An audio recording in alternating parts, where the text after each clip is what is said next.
డ్వాక్రా మహిళల పిల్లల చదువుకు భరోసానిచ్చేలా కూటమి ప్రభుత్వం మరో కొత్త పథకాన్ని రూపకల్పన చేసింది.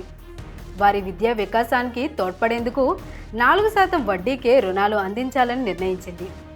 గ్రామీణ పేదరిక నిర్మూలన సొసైటీ పరిధిలోని స్త్రీనిధి బ్యాంకు ద్వారా 10,000 రూపాయల నుండి గరిష్టంగా ₹1,00,000 వరకు రుణం అందించనుంది.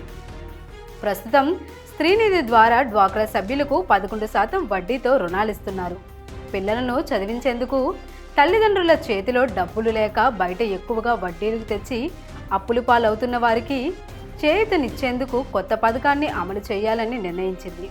ఎన్టీఆర్ విద్యా సంకల్పంగా ఈ పథకానికి నామకరణం చేస్తూ అధికారులు ప్రతిపాదనలు రూపొందించి ప్రభుత్వానికి నివేదించారు. కేజీ నుండి పీజీ వరకు ఈ పథకాన్ని అమలు చేయనున్నారు. ప్రభుత్వ, ప్రైవేటు పాఠశాలలు, విద్యా సంస్థల చదివే విద్యార్థులకు వర్తింపజేయనున్నారు. ముఖ్యమంత్రి చంద్రబాబు చేతుల మీదుగా త్వరలో ఈ పథకాన్ని అమల్లోకి తీసుకువచ్చేలా అధికారులు కసరత్తు పూర్తి చేశారు.